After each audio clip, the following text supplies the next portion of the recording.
welcome back to the podcast. Mine's Greene. There we go. Alright, you wee little lass. We've got some questions for you. Lovely. I lied, we haven't. I'm not sure whether these are wrote in or this was just something TK was going to talk about, but you know what, just bash these out quick time, yeah. Come on then. Then we switch it up and then we'll go do a bit of like 48 novels and that. Okay. Even though we've done it before, but you know, I like the book, so. What else was I going to say? Oh yeah, I said this. Just a quick one, this is different, yeah. Mm-hmm. What's your death going to look like? Whoa. If you could pick what your death would look like, tell me. What would it be? I'd be sleeping and I just wouldn't ever wake up. You want to go in your sleep? Yeah, 100%. That's the dream for everyone. Not me. How do you want to go out? Actually, thinking, no, that's the best way. Just after the point of ejaculation into a nice fine. Wow. Into a nice fine pump tank. Really? Like, That is hilarious. imagine. Okay, so yours would be at the point of the ultimate orgasm. Yeah, ultimate. Okay, that's cool. I'm going to heaven. Mine obviously. Nah, forget heaven. What do you mean? All the boring people there I'm going to have. No, All the boring people are in heaven. Nah, I like. Facts, they ain't. Alright. Oh wait, these ones for... Show me how you get down. Bro, I was listening to that like the other day. Swear down. Oh shit, I spilled myself again. How did it go again? Show me how you get down. Right, stop man, I'm trying to do the podcast today. Okay, let's go. Jesus Christ. Oh crap, I stopped doing Scottish. That's alright, you can pick it back up whenever you want to. Alright, because you're a woman. Okay. You're representing every single wee little lass out there. Why are women afraid of rejection? Are women afraid of rejection? From this question, they are, yeah. I think that women are afraid. Wait, let me switch it up. Are they afraid of rejection more than a man? More than a man would be. Yes, because we feel as though we shouldn't be the ones that are rejected. We feel like we're the ones that are doing the rejecting. Mm. Yes. Mm. And I feel like, okay, if you look at it right, if you look at rejection, and if you break down rejection, what is rejection?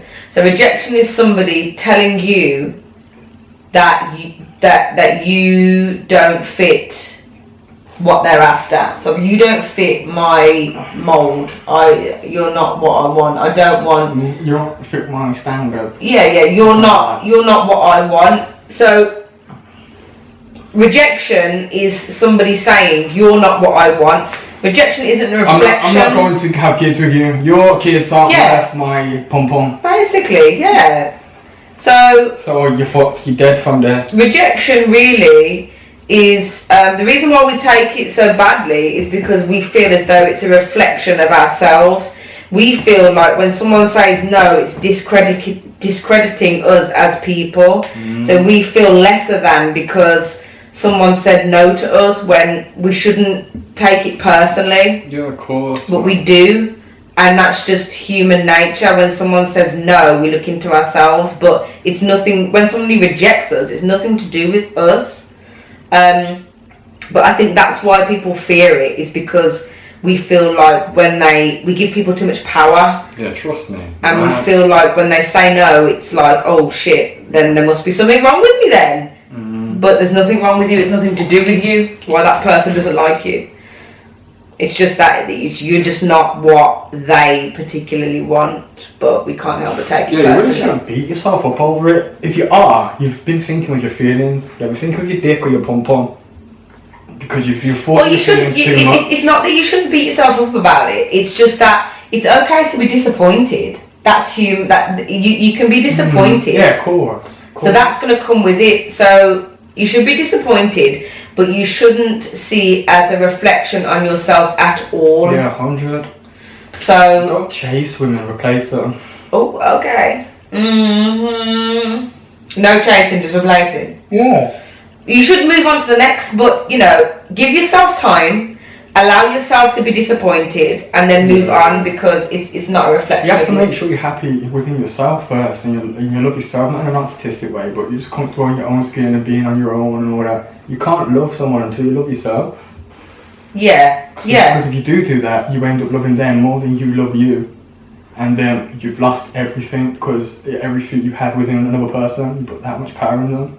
Yeah, it's a dangerous position to be in. Yeah, real talk, but it's a fuckery when one of the people don't have a family or something like that, and then your girlfriend's family is your family now, and the friend group is your friend group. But like when she's gone, their family's gone, the friend group's gone, everything's gone. It's a dangerous position to put yourself in. But I suppose when you're at that point and you've got nobody, you learn though from that, innit? You really learn from it. You'd have to. Like, it's a game. You've got to be learning from it. You can't. Bruh, it's about you got to have that abundance mindset mentality. It's just their loss, or you just weren't meant to be. But I understand why people don't see it like that as well. Like I said, it's okay to be disappointed, but you can't live in that space. You have to understand that it wasn't for you, it wasn't meant for you, and then move on. It's as simple as the way the world will still exist and go on. And I know the cliche saying is there's plenty more fish in the sea, but there really is. Like, there's billions of people in the world. Be disappointed and move on. And I think because I feel like men, we're still in that space of men should approach women. And men don't really, I don't feel like men like it when women are forward. I'm seeing that a lot. I'm hearing that. I hear loads of men, because I was listening to one podcast and he was like, oh, this thing messaged me and all that, and he's like, I don't know how I feel about it, because she's in a masculine. I said on one podcast, bro, you're cop blocking yourself. The girl's done the thing, she's done the effort, you don't have to do no effort, she's come right to you. So you saying, oh, she's too masculine because she's made the first move, bro, you've already lost from there. I think that it's an ego thing. I think that men, I think it's an ego thing, because men want women to be the more submissive one, not dominant one. I feel like it rubs them up the wrong way. If a woman approaches them, it's like they feel demasculated for some reason. Some feel insecure about it as well. Yeah. It's funny. Because well, that just says a lot about that person when they're coming out with shit like that, for me. But I do feel like I don't want to have to approach men, but I feel like the way I am, I can come across a quite dominant, and people don't really approach me, so I feel like I have to do that. Yeah, it intimidates people for some reason, and I think it's because you're intimidating to them, because you are representing a sort of like an embodiment of what they can become or be, but because it's so shining for, it's so like overpowering, it's like they can't even see that in themselves yet, or they're not working on to see that in themselves. You know what I mean? Yeah. What was that noise? What noise? What was that noise? I'm probably upstairs. Okay, so I shit me up, goddamn. Like shit. Yeah, one at the bottom, one at the top, one back. I think you should go into the situations a lot, just appreciating everything, but expecting nothing from it. And you just be a lot happier. It's true. Do you approach with me? Yeah, of course. I'm not. They approach me and I approach them. Okay, you don't mind it both ways. You don't mind being approached. No. You prefer it? Do you prefer it, or do you prefer to be the one that approaches? I don't mind. I don't mind. What puts me off though is when she's approaching hard, sending nudes and all that shit. I don't want that. I don't want to see you. I don't want to see that. I want to know you. You know what I mean? I want to see you with no makeup. I want to see you with your imperfections. And I want to see your personality. I want to see your soul. I want to see your soul, bitch. That is funny. Yeah, dude, bro. You see your soul. I want to see your soul. What do you go for in a woman? What do you like? Bro, you should have watched that last podcast we did. Is that what you said? You explained it? We did what makes a woman a 10, but we said 10s don't exist, because, you know, no one's perfect. So we did like 9 points of what makes a woman. with what we think, what makes a high value woman. In a nutshell, what can you give me? She has to have some sort of entrepreneurship. She has to like be creative, kind, smart, humble. She's not some fuck just showing off her body to every man and stuff like that. I like a woman who respects her body. That's all I got right now. What about if she's on the gram, boob pictures, selfies? Do you not like that, or is it just like because there's levels to the? Yeah, of course, there's levels in it. Real talk. Just not too. I know what you're saying. Type. Yeah, that's what you mean. I don't really like mind like that, but I just don't feel like my wifey material would be showing up self off to strangers. Yeah. Seeking validation from these male orbiters who just they are the beta male orbiters, and that's why women's egos are getting shot up for the roof, because you've got bare men just thirsty as anything, going for anything, putting it on such a high pedestal. When they do actually meet a nice guy who probably could have been really nice for them, because they've been put up on that pedestal for so long, they're losing. Because they ain't grounded. A grounded woman's a nice woman. A woman who thinks for herself as well. I love that shit. And a woman who doesn't follow the crowd. I love that. She isn't like really influenced. She does her own thing, stuff like that. Have you ever been in love? Yes. How many times? I think once. Yeah. What do you think? Because I don't. My ideology on what love is now has changed. Because when I was younger, as a teenager, it's a toxic sort of love. It's more about possession, but love's about appreciation, not possessing. So I don't know. So you think that you may have been. Do you want like how you felt, how you think you felt? Have you? Not properly. No, I don't think I have. I think that I've really lusted for somebody. Real talk, I hear that. That's why I say I don't know. Yeah, but I don't think it was love. I don't, because... I don't think I do understand what love was yet. I never had love. I never had it given to me properly, so I never knew how to give it right. Yeah, I don't think I have properly. Yeah, that's the best way I can explain it. It's deep, isn't it? Because it's like because I've had relationships. I've had 2 serious relationships, and I'm 29 now. So like that's not a lot really. And I've been single for 7 years. So that was 7 years ago. So how long was it? So that relationship that I was in 7 years ago was 2 years. Was that your longest? My longest relationship. And then before that was like a year and a bit. So that's not long at all. Mine's like really about 4 years. That's a long time. That's 5 years. From like teenager days. Yeah, that's nice. That's a nice time to be. Get out of the way, with someone. Yeah. What that to be with somebody for that length of time. Yeah. So I don't know. I'm excited though because I want to experience it. Because I hear people talk about it, and not a lot of people as well. But I hear people talk about it, and I'm like, wow. I hear people talk about love and it's unconditional. Yeah, that's real love. Real love is unconditional about any attachments and control. Yeah. But it's hard for people to tap into what unconditional love is, because we find it hard. So creatures of habit, we want to attach to it. We want it. We don't want to lose it. It's like our impending doom. We're gonna die sometime. We don't want it to finish. We want the love to finish and that. But yeah. That is like, I really want to experience it. Yeah. I really hope that it's possible to love and be loved. Like you both love each other equally. But I don't think it is. I think one person loves each other more than the other.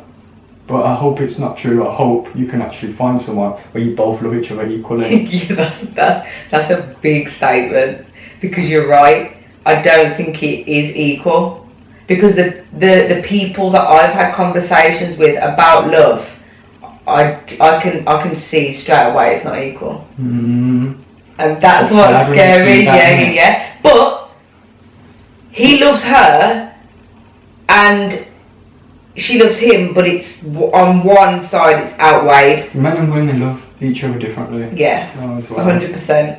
But yeah, I see that as well. I think, yeah. But there's a part of me that wishes for the Disney story to be true, that like two can love each other equally. But I don't know if you can, you know.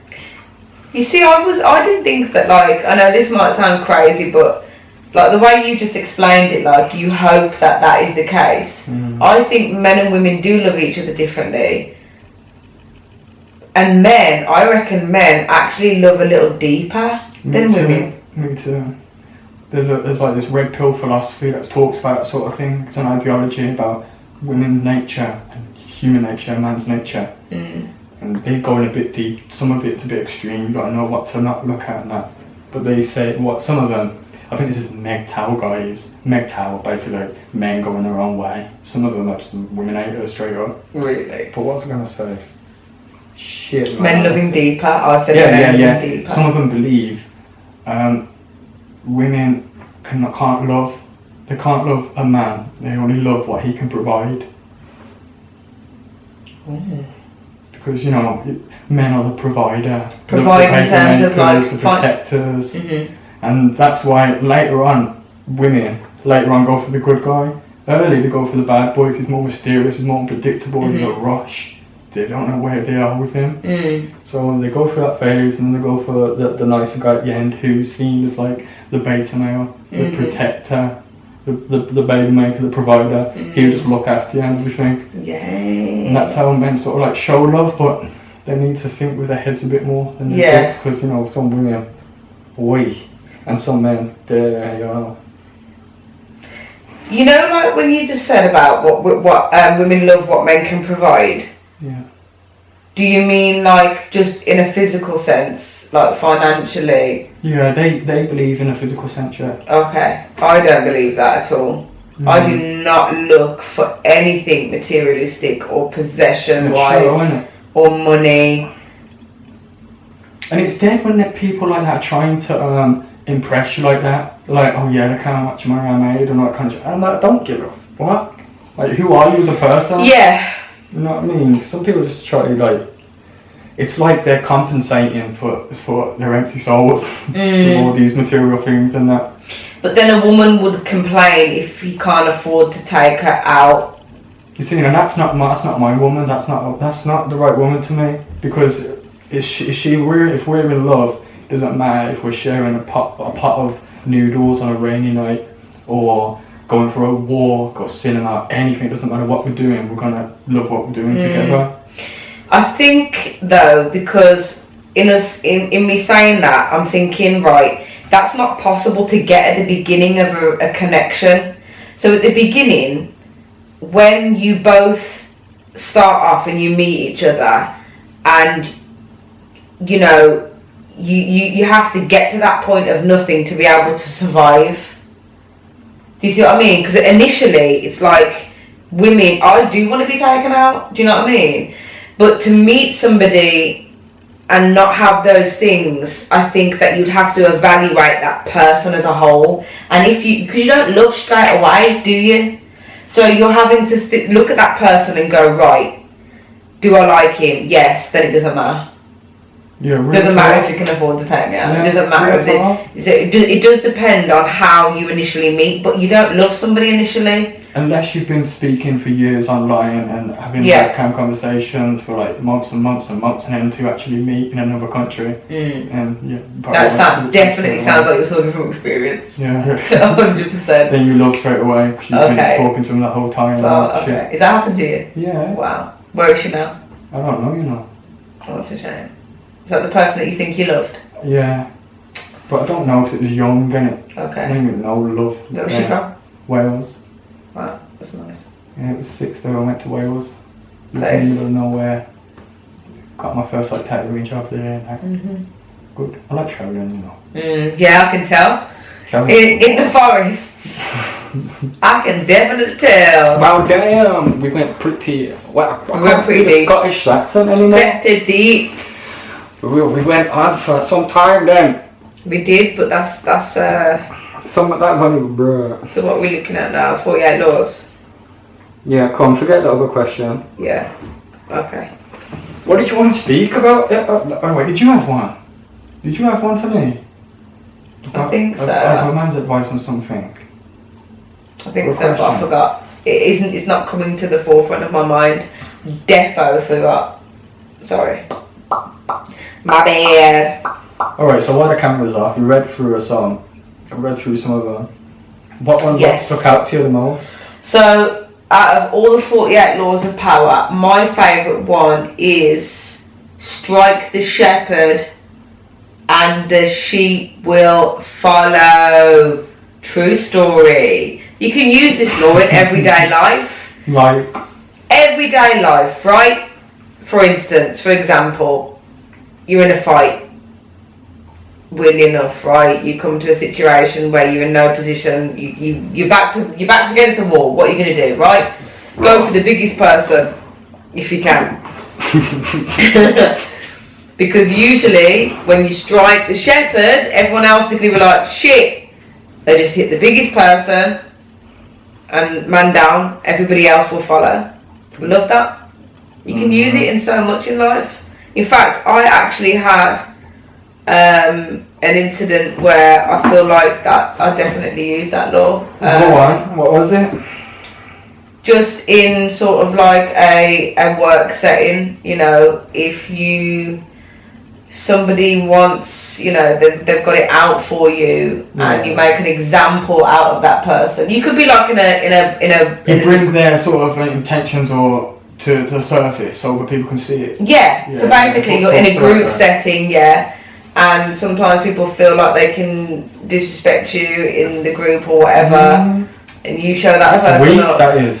That's a weak You person. show that person up, everyone else is like, shit. Yeah. I'm not gonna do that.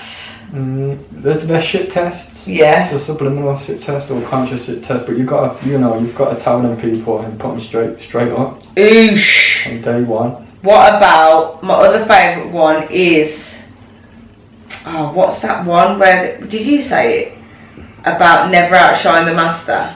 Yeah. I don't know if this is a 48 laws of power. Never go past the point of victory. Yeah.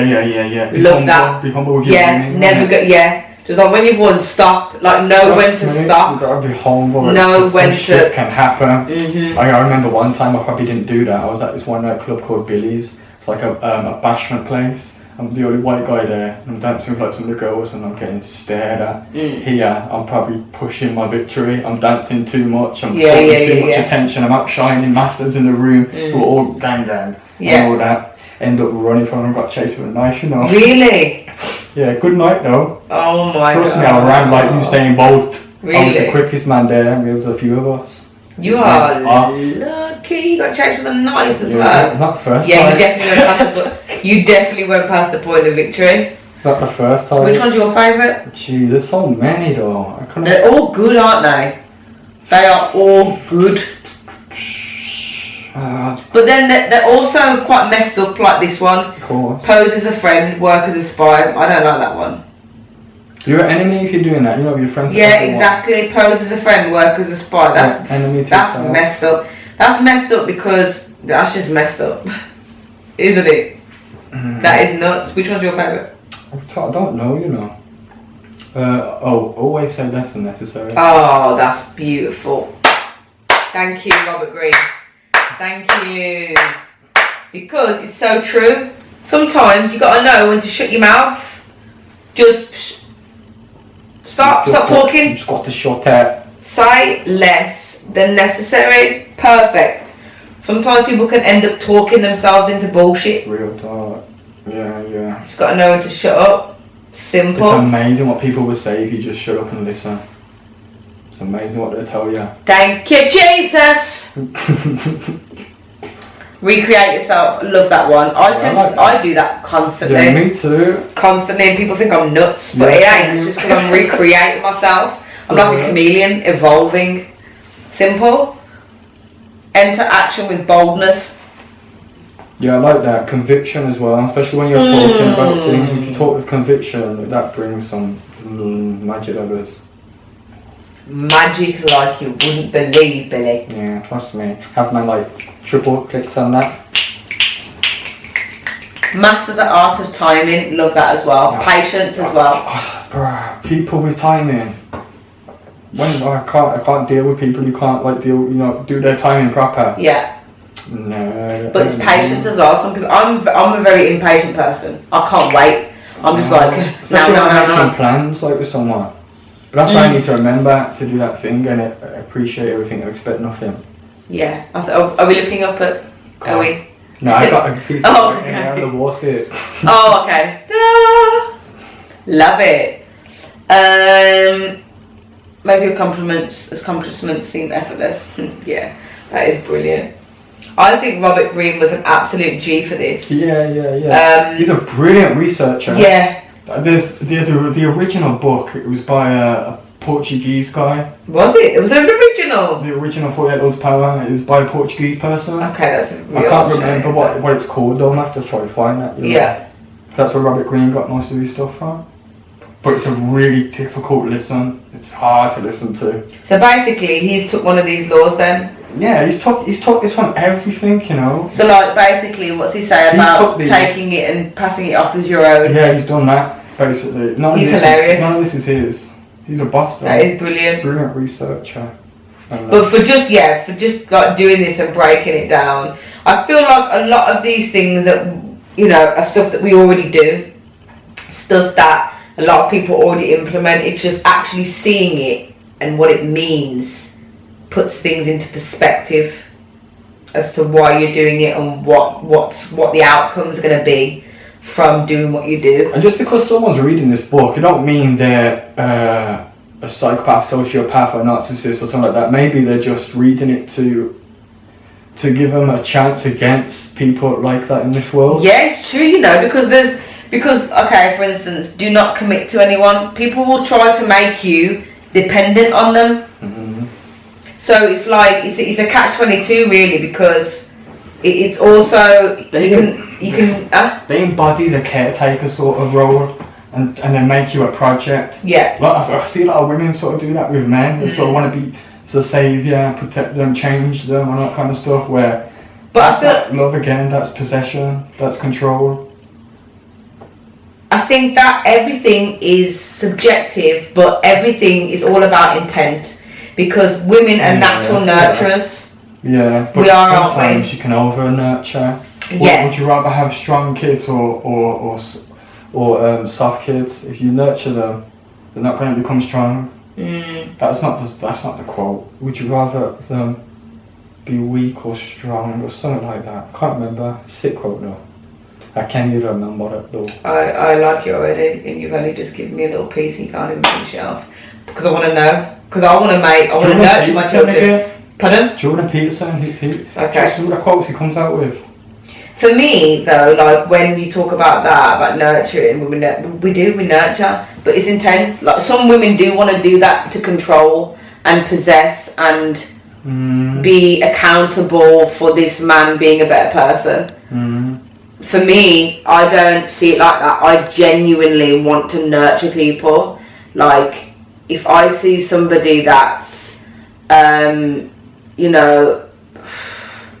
hard life or something like that, I wouldn't want to take it on as like a project. But I know what you're saying. A lot of people do that. Unconscious. But it's intention though. It's intention, yeah.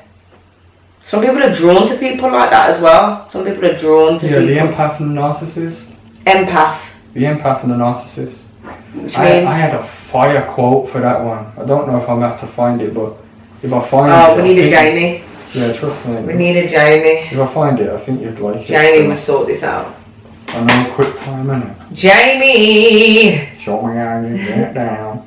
Very, very, very interesting book. But you have to have a look at that Emile Coué.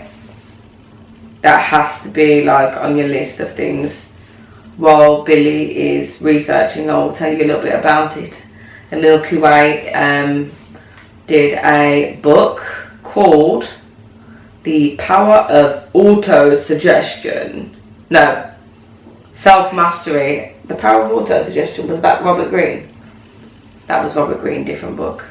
Self-Mastery is a book by a dude called Emile Coué. Old looking. Hola! Back in the room while Billy is researching. Have you finished yet? I can't find it yet. Okay, so anyway, a Milky Way, self-mastery through auto-suggestion. Very interesting. It's amazing what you can learn and reprogram your brain into thinking when you use auto-suggestion. It was powerful. That sounds so close. I know, the walls are thin, innit? Yeah. It's crazy. I shit myself up No sometimes. likey, no lighty. No likey. Is this it? No lighty. No.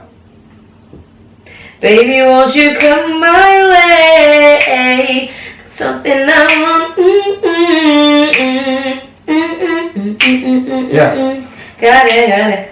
Ah, shit, give me an electric shock. Sorry. Oh, was it me? I don't know. I'm on fire, bitch. The Why you always narcissist lying? attracts empaths because they expect. Narcissist attracts empaths because they expect someone to take care of them, to put them on a pedestal and treat their wants and needs like they are their top priority while feeling no need for attracts narcissists because they believe that they need to take care of people to heal or fix them, usually on some level. Don't believe they're deserving of love and affection. Ooh, are we either one? Or is this just talking about Well, I guess we have traits of being narcissistic and empathic. give with the hopes of receiving something until they are something? Oh, You deep! didn't even read it to him. No, I did. Oh, okay. Do you want me to read read it? Oh, sorry. I'm just. Oh, you know what? sorry, I forgot that we're being filmed. The narcissist attracts empaths because they expect someone to take care of them, to put them on a pedestal, and treat their wants and needs like they are their top priority, while feeling no need for reciprocity. Yeah. The empath attracts narcissists because they believe that they need to take care of people to heal or fix them, and usually on some level don't believe they're deserving of love and affection, so they give and give and give with the hopes of receiving something until they're ultimately depleted. Whoa! Blow down fire. What happened to the quote? What happened to the? I can't get it out right, man. What happened to the saying? Give without receiving, though. Give without receiving. Don't give to receive. Give with no intention. Yeah. That's what empaths do. Give with no intention, but then Yes, but what it's saying is it will deplete you. I like that word, new word. I'm going to use that 3 times this week. yeah, actually only did it 3 times this week. That's funny.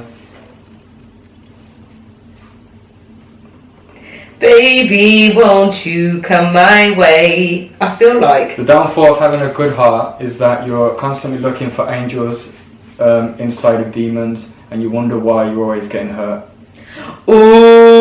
ooh, I like that. Alfie Sullivan, Peaky Blinders. Have you seen it? Yeah, I watched it, you know. Peaky Blinders. I ain't seen it anymore. I like it. Is it good? Yeah, What are you lying for? am I right? You're just saying it because you're from Brum. No, No, is it good though? 10 Yeah, it's good. 1 out of 10.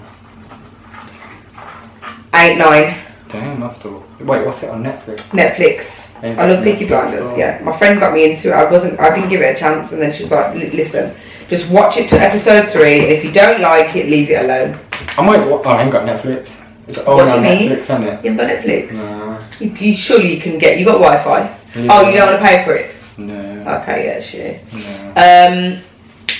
Okay, there's nowhere else you can watch it. Have you watched Top Boy? Nah, I ain't even It's on watched Netflix, it. that's You what know, I'm Drake just brought it back, didn't he? Yeah. Top Boy was out before Power, isn't it? Yeah, Yeah, we were first. yeah, 100%. You know, Sorry, I know the 50. UK is tiny, but we're talented, isn't it? The UK is Immensely. big, talented with music as well. I think the next big superstar is going to be from the UK. Do you? It's going to be a British one or something. Oh yeah, Come on, 100%. come on. And I think I know who he is. Who? I can't say at this present moment in time. No, You know who you are. If you're watching this, they ain't watching it. yeah, you know who you are. I've already told you, you are the shit, and you are going to be the shit, and the next best thing. Yeah, You know who I'm talking to. Hopefully they believe in it themselves. Oh, 100% he does. Yeah, good. 100%. And he knows that he is going to be the shit, yeah. So I think it's him. Now, when an artist does come out and it is him, and I'm going to say, hey, look, I said on this podcast, you'll be like, oh yeah, exactly, I didn't say the You name. ain't said the name. He knows who he is. So it's not going to be in there. True. Well, Hey, good night. roly schmoly. Forgot to introduce you. This I is know. Tina. That is so bad. Tina time, yeah. Oh no, wasn't it go? I just thought it was going to run from the other one. Really true. Yeah, this is a new podcast. Hi guys. Put this at the beginning. Hi guys. I'm going to put it at the beginning. Okay. Hi guys, this is the end. Yeah, it is. Okay, and we're doing the beginning at the end. Alright. How we doing? My name is Tina. My name's actually Martina, to be precise. Martina. My name's actually Martina.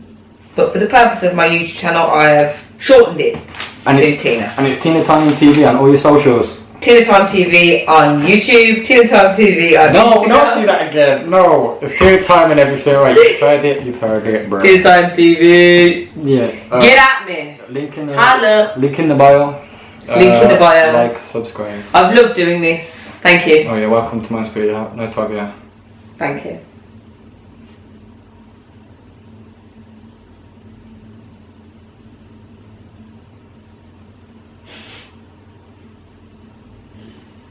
I wanted to stay there for time.